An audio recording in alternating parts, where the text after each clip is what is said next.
Doutor André Benedetti está com a gente aqui. Doutor, tudo bem? Tudo bom, Juliano? Tem que ser assim, né, doutor? Não tem jeito. Pois é, tudo bem? Estamos aqui para falar de Previdência Social. O doutor vai estar sempre com a gente aqui e eu sei que é um assunto que mexe muito com as pessoas, porque a pessoa trabalha uma vida inteira, a hora que espera se aposentar, descobre que, porque antigamente era muito simples. A pessoa pegava lá, olhava o tempo que ela tinha na carteira e já era. Agora não, né? Tem um montão de regras que precisam ser seguidas. Mas não tem jeito, né? Às vezes, consultando um profissional, a pessoa consegue descobrir que já teria esse direito há algum tempo, né? Acontece isso. Às vezes alguém procura o senhor e fala assim, ai, eu queria saber quando é que eu posso me aposentar. O senhor olha e fala assim, já podia estar aposentado. Exatamente. Boa tarde. Boa tarde. Juliano, como você bem colocou, é muito comum a pessoa procurar o advogado para saber quanto tempo vai demorar para ela se aposentar e ela já ter o tempo. E muitas vezes você descobre que a pessoa talvez poderia ter se aposentado há 3 ou 4 anos atrás. Então, por exemplo, por quê? Às vezes a pessoa trabalhou em alguma atividade que a gente chama de atividade especial, ou seja, aquela pessoa que trabalhou em atividade insalubre ou perigosa. E aí conta um tempo a mais para ela, é isso? Exatamente. Para quem exerceu essas atividades até 12 de novembro de 2019, que era a regra antiga, no caso do homem, aumenta 40% do tempo de trabalho. E no caso da mulher, 20% do tempo de trabalho. Além do que, um outro exemplo muito comum. Muita gente aqui na nossa região já foi trabalhadora rural no passado. E ela pode somar tempo de trabalho rural com o tempo de trabalho na cidade. Vamos fazer o seguinte, ó. Vamos tentar, especificamente aqui nas questões aqui, tirando essas dúvidas, da regra de transição, de tudo isso, tá? Então, assim, não é entrevista, é o que eu digo sempre. Você faz a pergunta e o doutor Benedetti responde comigo aqui, tá? Doutor, eu tenho uma pergunta aqui, que é da Ana Maria, do Maria Celina. Ela disse que não está trabalhando há 3 anos. Ela tem 49 anos e 27 de contribuição. Ela ouviu o seguinte, que ela teria que pagar 8 anos de INSS para se aposentar ainda. É mais ou menos isso? Então, como você bem colocou, quando a gente falava de INSS na regra antiga, era muito fácil você responder para as pessoas de forma muito rápida. Por quê?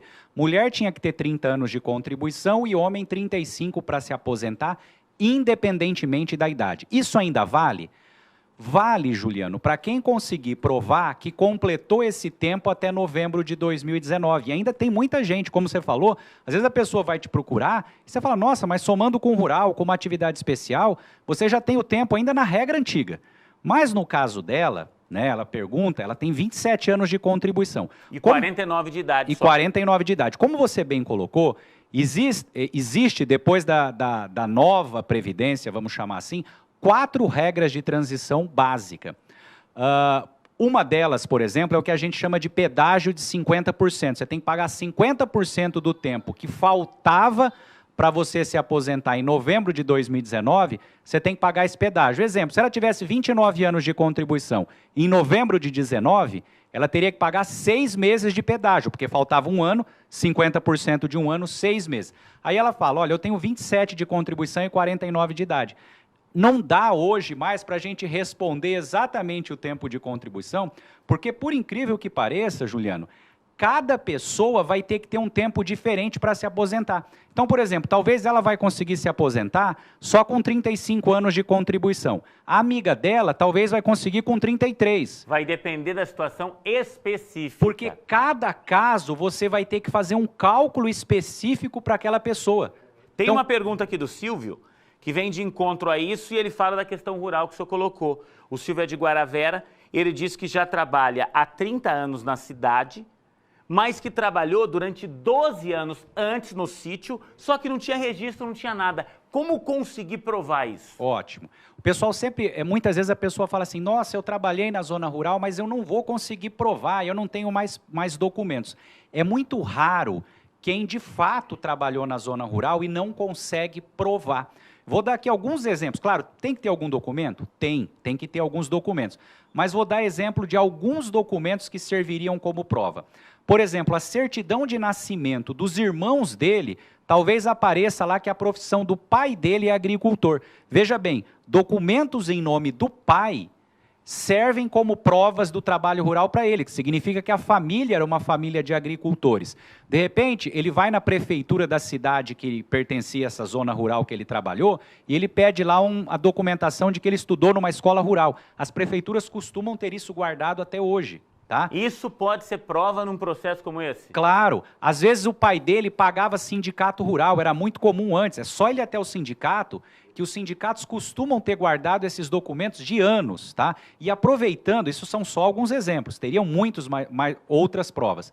Aproveitando também aqui, está surgindo muitas decisões judiciais e até algumas decisões no INSS permitindo o tempo de trabalho rural até mesmo antes dos 12 anos. Porque sempre que a gente falava em tempo de trabalho rural, esse tempo era contado a partir dos 12 anos.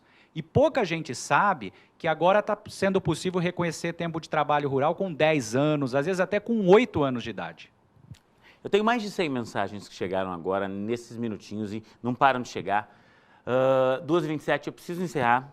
Rapidinho, doutor, essa última aqui da Rosângela de Cambé, que mandou um montão de mensagens, está desesperada.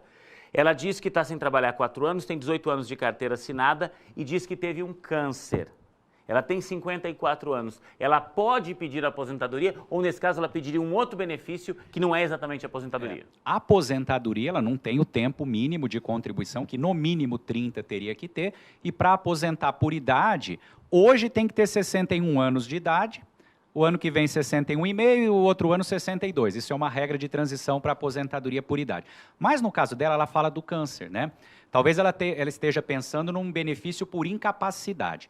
Primeira situação, quando você quer pedir um benefício por incapacidade, você tem que ter o que a gente chama de qualidade de segurado. Você tem que estar com o INSS em dia. Então, se ela parou de pagar INSS há 4 anos e descobriu o câncer agora, infelizmente ela já perdeu essa qualidade de segurada. Então, ela não tem como pedir um benefício por incapacidade, tá? Uma outra questão também, tem que ver se de fato está gerando uma incapacidade laboral. Então, imagina que ela tivesse a qualidade, tivesse com o INSS em dia, a gente também teria que saber se no momento gera uma incapacidade. Porque às vezes a pessoa tem um câncer, mas no momento ainda não gera uma incapacidade. Não é algo que afete o trabalho que ela desenvolve. Exatamente. Aí não é pelo fato de ter câncer que vai ter o direito. Tá certo. Somente quando gerar uma incapacidade. O doutor Benedetti vai estar com a gente aqui, semana sim, semana não, e a gente vai fazer questão de ter especialistas já disso aqui para você, sempre tirando dúvidas. Então, você tem dúvidas sobre direito previdenciário? Ele vai estar sempre juntinho com a gente aqui, como a gente sempre faz, para ajudar você. Obrigado, doutor, mais uma vez. Obrigado, Juliano.